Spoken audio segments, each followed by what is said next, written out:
So just why are you in sales? Do you have a good answer?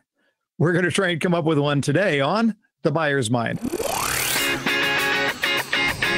Welcome to The Buyer's Mind, where we take a closer look deep inside your customer's decision-making mechanism to reverse engineer the perfect sales presentation.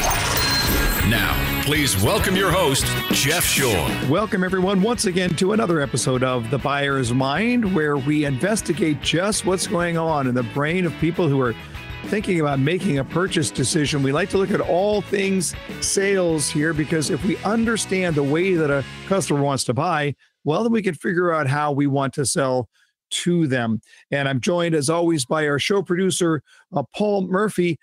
Hey, Murph, I got a question. I've not prepped you for this, so I have no idea where this is going to go. But here you go, Murph. Are you ready? You ready for this? As ready as I can be. Okay, here we go. Why do you do what you do?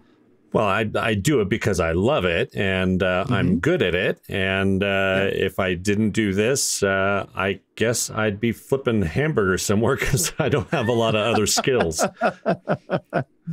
It's interesting how the question, that very question, sort of catches us off guard, doesn't it? I didn't tell you that that's the question I was going to ask you, but it's a question that I don't want to put words in your mouth here, Murph, but it's a question that we look at and we go, I think I'm supposed to have a profound answer, but if I want to be totally honest, I don't spend a lot of time sitting around thinking about it. Usually not, but because we had Cal Newport on, I went back and was reading his book, So Good They Can't Ignore You, and it's given me a lot of thought about what I do. So other than that, you're right. You're right.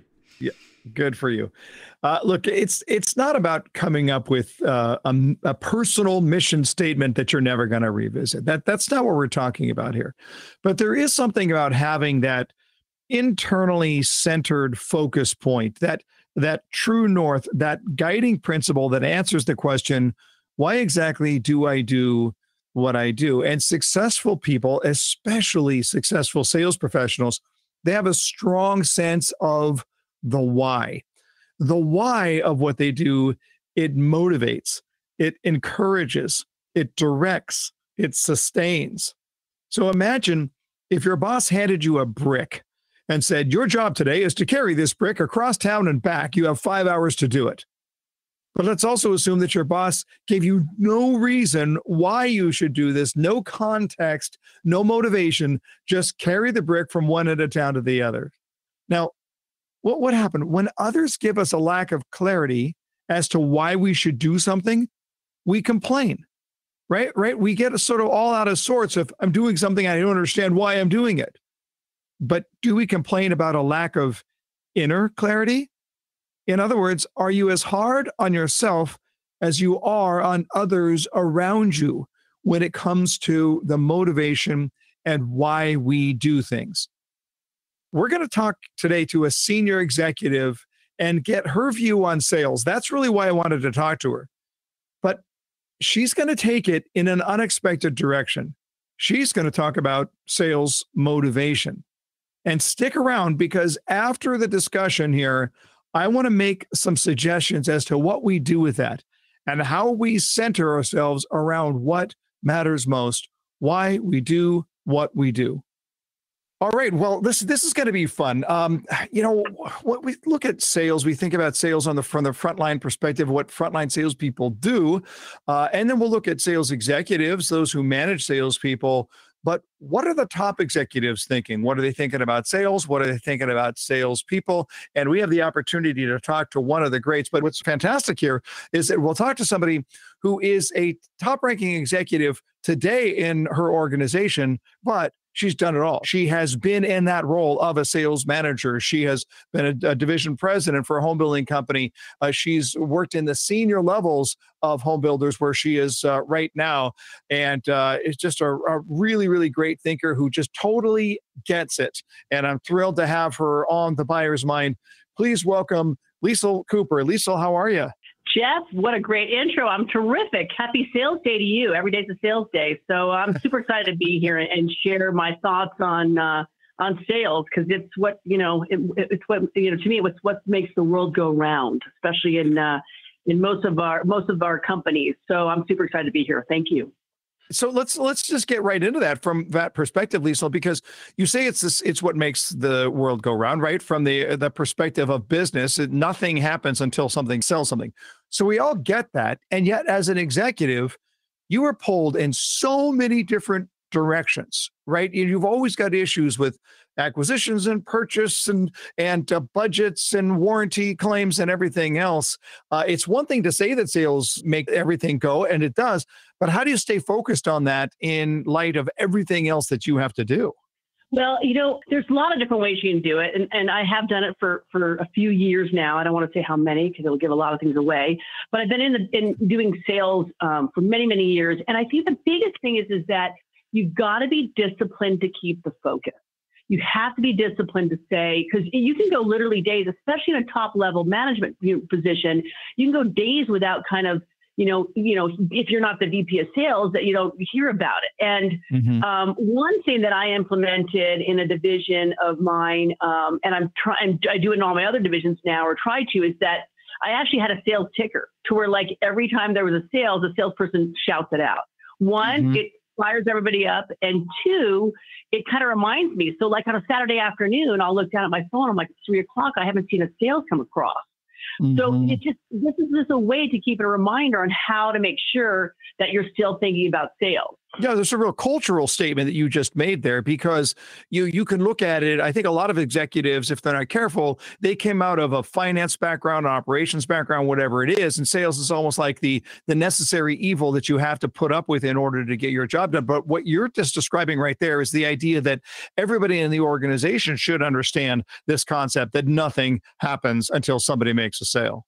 Absolutely. And so the ticker was implemented for that reason, so that everyone could kind of see, first of all, it gets the salespeople excited to say, hey, I got a sale. And all they're doing is saying, I have a sale. Here's the lot number. Here's when it's closing, very brief. And it's sent out to the whole entire team. And basically, usually the sales manager will kick back saying congratulations or say something fun just to keep it fun and exciting. And sales are 7 days a week. And so it's great because we can see them on different days and everything else. I mean, the other day we had 7 sales on a Tuesday. I'm like, God, I love Tuesdays, and so it just keeps you kind of focused. And then, like I said, on the weekends, when I don't see something come through or sales aren't coming through, I'll jokingly text my sales managers, hey, is the ticker broken? Are the sales offices closed? Did I miss something? And so it just keeps me engaged with them to keep making sure that everyone understands how important sales are. And so if they're having a good week or a good day or a bad day, they kind of hear from me on it. But it really takes the discipline of a leader to make sure that sales are happening and make sure that the organization, not just in my role, but that everybody else in the organization realizes that if there's a salesperson can't make a sale because they don't have the right pricing, because a sign's not up, because, they can't get in their models for whatever reason. I mean, anything whatsoever. If there's something not perfect that a salesperson can't make a sale because of different people in the organization, everyone's got to be keenly aware of that. And we make it clear in the organization from top to bottom that if the salespeople don't have the right tools, we're not going to be the organization we want to be in the sales that we need to get. Part of that is going to come down to making sure just that the priorities are straight, right? There's at any given organization, we have to look at it and say, what is the one thing? If at any given time, I've got to be able to measure it and say, okay, I got 18 things that I got to do. I got 25 people who are screaming for my attention. At any given time, I got to measure and say, what matters most? Is it, I don't want to put words in your mouth. Is it a fair assumption to say that you would say, well, sales always matters most? It has to. Yes, I would say that. And I think the way that I show it, or that I show it with folks, is so, you have to have meetings. They suck the life out of people, but you have to have meetings. Everyone has to come together to talk about different things in an organization, whether it's a new product, whether it's new, whatever it may be that you're doing, you have to talk about what's going on a weekly basis, sometimes on specific meetings. So what I do is, when people get to keep their phones in the meetings, but the only time they ever get to answer the phone is if it's a salesperson. And it's not always, remember, the sales managers that are dealing with salesperson. Sometimes it's a construction. Sometimes, it could be anybody in the team. It could be a product development guy. It could be a permit person. It could be anyone in the organization. And what I say is, If the phone rings and it's a salesperson, you are to answer it. And so that's how I make it everyone keenly aware that you've got all these priorities. But if you have a salesperson that's on the front line trying to make a sale, which is one of the most important things in an organization, we need to drop whatever we can and everything for them. And so that's where I think it's just basically we shut down, we let the person answer the phone call, we figure it out, and then we all move on. And that's the only time when it's really important for people to stop what they're doing in a meeting to be able to answer someone that's on the front line and trying to make a sale. I worked for an organization that, shall we say, did not have customer care at the top of its list of priorities. And I think that organization has changed now, by the way, but at the time it was very, very evident. And so what happened for me is over time, the only time I ever talked to customers is when they were ticked off. And then after a while, I just got into this habit of not wanting to talk to customers because every time I did, well, frankly, it just gave me a headache. So what do you do to stay, because you've got to deal with this. Sometimes customers are not happy and they get through to you. What do you do to stay connected to the voice of the customer and make sure that you're not only talking to people who are just not pleased? Well, I think the biggest thing is that I make sure, first of all, and I try to make sure my folks have their cell phone numbers on their emails, on everything. There's just no reason why people cannot get a hold of us. And I never want to hear that I couldn't get a hold of this person for this amount of time or whatever, what have you. And because we make it very abundantly clear that if there's a customer that's either unhappy, happy, whatever, that we need to be able to get a hold of them. But really to stay in touch and to make it that you're not only hearing the bad stuff by emails or by phone calls, that it's all, people that are unhappy, is you got to spend time in the environment where the sales are happening. So whether it be a store, whether it be, sales offices, wherever the customers are, you can learn a lot. And it happened to me 2 weeks ago. I went out to the field and I went to one of my sales centers and I was talking to my salesperson and I walked inside a house and I was hearing things from the salespeople, and sometimes you're like, oh, the salespeople want, X, Y, Z. They always want it their way, and they wanted to change some things that I wasn't sure that I agreed with. And then I walked through the models and I started talking, and this is in one of our sales centers, and I started talking to the customer. And I got tremendous feedback. And there was customers there that were literally going to write, there was another set of customers that were literally going to write, we're going to buy a home that we were trying to sell, and that night. And they just had a couple of questions, and I could see a customer from their view instead of being always from our view or even our salespeople's view. You get such a different perspective when you actually get out and talk to customers. Plus, you feel really good about what we're trying to accomplish and what we're trying to do, and so I think it's really important because we do a lot of times hear from not the so happy folks that we have. And you have to really get in front of your customers to hear them directly from them, and you can learn a lot. It can also reiterate, or it can also change what's being told to you by your managers, and it can get lost in translation. Really, what's going on in the field and in the front lines with your sales folks until it gets to me. So being out there, I think, is really, really important. Let's talk about salespeople here. You've been in this business a long time. You have seen some of the great ones. You've seen some of the very much not so great ones. So how do you separate that out? What do you look for in a great salesperson? And then we'll get to what you find irritating in a not so great salesperson. Well, I think great salespeople, it's funny when you say what's a great salesperson, what clicks in my mind are a couple. There's people that come to my mind, right? And people that come to my mind, some have been in the business for 20 plus years. Some have been selling they're like rookies. They're 1 year, but yet they're still both great salespeople. So it really is a mindset. And I think it's really about what is their motivation for wanting to do this? And I think that's one thing that we lose sometimes as management is getting to the motivation of what the salesperson wants. And sometimes when you can dig deeper to what they want, and we've done these things where it's like put your personal goals together, but really understanding, okay, well, Bill Williams it's really important for him because he wants to put his son in college, and that's what his motivation is. And so you have to find out what their kind of motivations are. And I mean, it's amazing to me that, like I said, you have the rookies and you have the guys who've been around 20, 30 years. And, on both sides of it, they can be really great or not so great. The rookie just doesn't sometimes know any better. And that newness and freshness, I just love, because they are just a sponge, and they just they're just motivated by winning. And the other guy is, and my sales have been around for a long time, is they're just as competitive as that rookie, right? And they are the competitiveness and the nature of, getting the sale and making a lot of money is great, but there's also some other things that push them to be better. And so, I really listen. It really depends on what the motivation is for that salesperson. What are they trying to achieve in their life and for their families, and then for just really for themselves. I hope that makes sense. When you see salespeople that aren't thrilling you, what are there common characteristics of salespeople that you look and you go, "Oh, no, thank you"?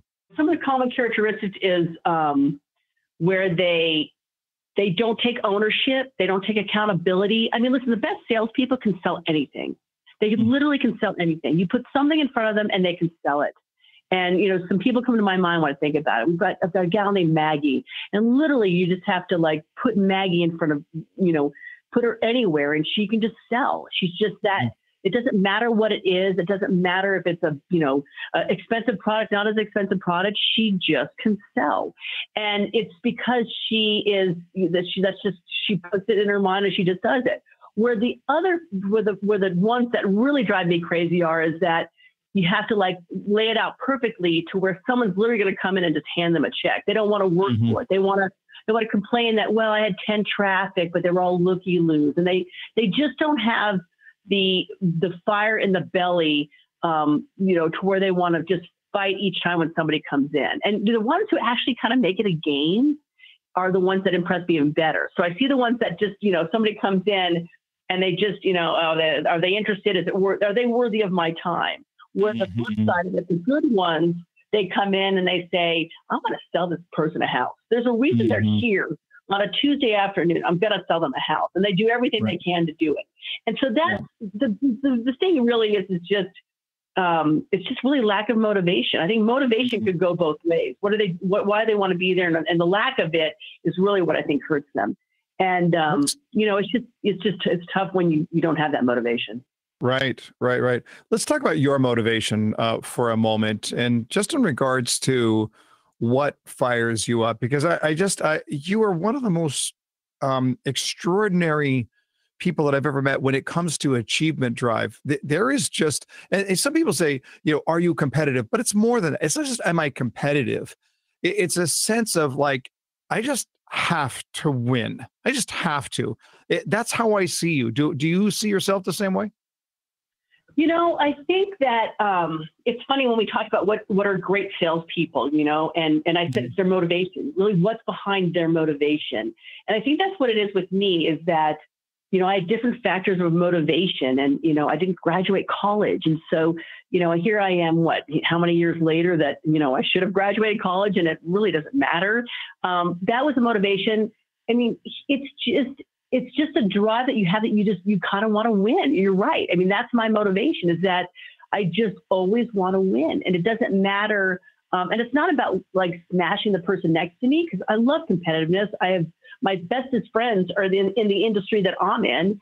And so I cheer for them too. But it's just, for me, it's just about, being able to go home at night and be able to say, this is what I achieved, this is what I've done, and be proud of that fact, and have your family be proud of you, and just be able to say, I was able to accomplish this, and I was able, and what's so amazing is that I try to tell younger folks coming up through the ranks, and, it's like when I mean, seriously, when I was getting in this business and trying to do what I was trying to do, it was all about, I never said no. I just said, I'm going to do this. I'm going to do this. I'm going to do this. And now I see people who want to, go ahead in the ranks, but they don't want to put the work into it.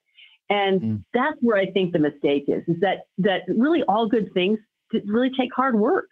And that's really where it comes from with me, is that I just, you got to love what you do. And I love what I do. And then I just want to be the best at it I possibly can be. And that's really what still drives me. And years later, I'm still as driven as I was when I was younger. Maybe my motivations are a little different, but overall, I'm still very much driven as I was. But that's that achievement drive piece that defines who we are. And I mean, I know you came up, your first job in the industry was just you were pushing papers. I mean, that's really what you were doing. And you went into a marketing coordination role, and then you went to a sales leadership role. And then before you knew, you were running a division and then running an entire operation. It's a really, really a great story and a great journey. But it sounds like there's that sense of, okay, there's that extraordinarily high achievement drive, but you were also, if you've got that achievement drive, there's a work ethic that goes into it. But you said something else, and that was that passion, that you really enjoy what it is that you do. If you looked at those three things, if I looked at my achievement drive, my work ethic, and my enjoyment of what it is that I do, would you put those three things on equal footing, or does one stand out more than the other? I think that the achievement happens when you have the work and the passion. So I think the work and the passion, the work ethic, because work ethic is hard to teach and train, and the passion is what kind of gave me the work ethic. So if I had to align them, just the passion is what fueled my work ethic. It's just I loved it. So when you really enjoy something so much, and then you get the achievement out of it, that's just the bonus. The achievements of what I was able to do were kind of like the nuggets that I would get along the way. And fortunately, I never still to this day, I'm still pushing for that because I just love it so much. So I would say that passion and loving what you do really drives the other things. But work ethic is very important. I believe it's very important. I can see where, well, listen, you can be very, very passionate. You and I have seen this in salespeople over the years, people who are very passionate, but not willing to put in the work. And it's a recipe for frustration, because you look and you go, oh, dude, you have so much untapped potential that you're never, ever going to find. But on the other hand, when you see the passion and the work ethic, boy, you see that in your own family, right? I mean, when you look at the accomplishments of Finn on a horse, that was only going to happen because she apparently inherited that from you, that combination of passion and work ethic. That's right. And and that's true. It's like with your own kids, and she rides horses, as you mentioned, and there's only one time in 11 years that she's been riding that she ever didn't want to go to ride her horse because she wasn't feeling well, and she went anyways and made it through most of the lesson, not all of it. But my point is that because she loves it so much, she's willing to put in the work, and that's really what it takes to get the achievements that if you really want them, that's what it takes. All right. Hey, we're just about out of time, but before we go, we're going to put you on the hot seat. Some rapid fire questions, rapid fire answers. You ready? Yep. There we go. Your very first job was what? Washing dishes at a restaurant. Love it. An album from your youth that you listened to over and over again. And I should move because I listen to 80s on Sirius. You know what? English Beat. I don't know what that is. English Beat is a group. It's a rock group, a band. All right. I'll take your word for it.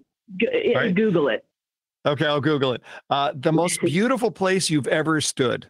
Portofino, Italy, or Lake Como. Sorry, Italy. I can't argue either way. I'm sitting here looking at my screenshot, which is taken from the apartment we had in Lake Como, looking out of the lake. It was amazing. A movie you've seen multiple times, but it doesn't matter. When it comes on, you need to watch it again. The first thing that came to my mind was my best friend's wedding. I don't know why. Okay, that's fine. All right. And the name of your first celebrity crush? Oh, God, this is horrible. Andy Gibb. Oh, Andy Gibb. Yeah. Well, it's hard to argue with that one. All right. You're off the hot seat. Liesel Cooper, just fantastic. It's so helpful to us to be able to get a peek into the brain of an executive who has so many different things on her mind and yet needs to find some way to stay focused on those things that really, really matter. That was really, really inspirational. Thanks for taking the time to be on The Buyer's Mind. Jeff, thanks for having me. Have a great afternoon. All right, Murph. Liesel's she's a great energy, isn't she? She's fun to talk to. Very sharp, lots of energy, but that's you have to have that to be in the position she's in. Yeah, I guess you have to have intensity to do what it is that she does. I certainly understand that. But were you surprised by how much she headed in the direction of motivation and making sure that people really understand the why of what they want to do? I guess I wasn't surprised, knowing what it is she does. But yeah, it's one of those insights where when somebody in her position and the people that she leads to know what the heart of her desires are for her team. But she's a winner, right? Now, you and I have talked about this, and we've talked about it with our guests, that critical aspect called achievement drive. And it's interesting with Liesel because she has to win, right, Murph? You get that sense that she has to win. I do. But she also has to enjoy what she's doing. And I find that really interesting that it's not winning at all costs, especially the cost of not enjoying her own life. She wants to win, but she wants to enjoy the race. It's not just about winning the race. It's enjoying the race along the way. And I think she's got that part figured out. I love the conversation. I just love getting into this topic about motivation. And I'm going to ask you, the salesperson right now, the sales professional who's listening right now, to consider doing a little bit of homework around the idea of motivation. And it has to do with asking you to clarify your why. Why do you do what you do? You see, when your why is really clear, there are a host of awesome benefits that go along with that. You feel better about what you do. You have more energy to do it. It's easier to deal with the stress and problems that are inevitably going to come the way. You get career advancement because you can prove your focus.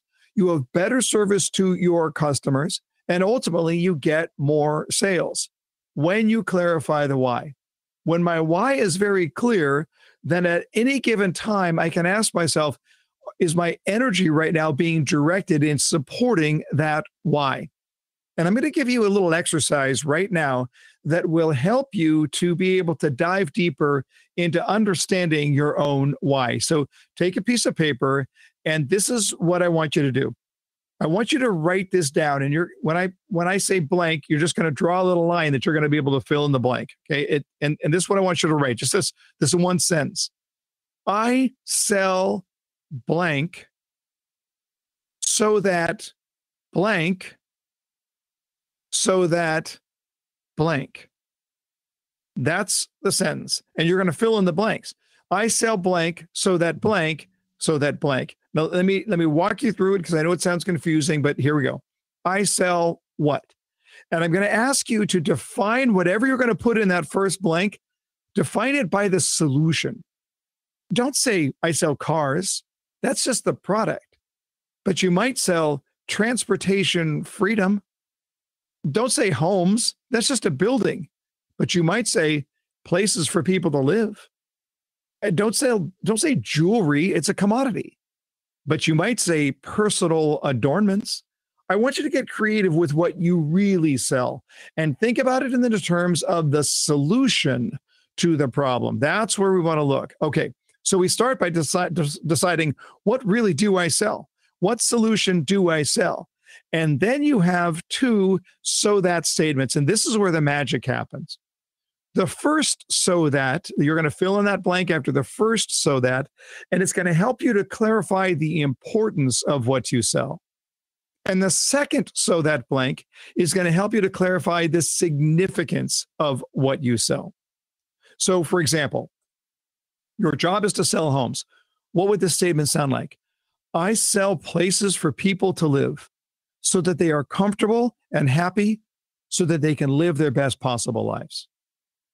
There's a maximization to that to help people to live their best possible lives.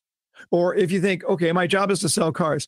I sell transportation freedom so that people can get to important places in their lives so that they can then make an impact on the world, whether they're going to their job or their school or to spend time with their kids, whatever their church, a social function. They're just trying to make a positive impact on the world. In other words, take the opportunity to elevate what it is that you do. Now, I had an opportunity I was talking to a salesperson not that long ago, and this person had read a couple of my books and they had some very, very nice things to say about the work that I've done. extremely, it's humbling, it's appreciated. I really, really did. But they never said that they were a salesperson. So I said, so now what do you do? And what I was really asking them was, what line of work are you in? I figured they were a salesperson, but what I said was, so what do you do? And this was the response. Oh, I'm just a salesperson. And I'm going to tell you right now, that response ticked me off. That response really bothered me. So I just put the brakes and had a conversation, this person who's newer to the industry. And I said, please, please, please do not ever devalue what we do in the sales world and the way that we change people's life. You are not just a salesperson. You are out there having a profound impact. Now, if you don't believe that you can have a profound impact on somebody's life, then you should go do something else. But what you really should do is be the salesperson who is proud to have a positive impact on people's lives. Now, how could we get around that? Well, for this particular individual, clarify your why. Why do you do what you do? I sell this so that this over here. That's where the magic happens. When you center that, it changes everything. You'll feel better about what you do. You'll have more energy to do it. It's easier to deal with the stress. You'll have career advancement, better service, and ultimately more sales.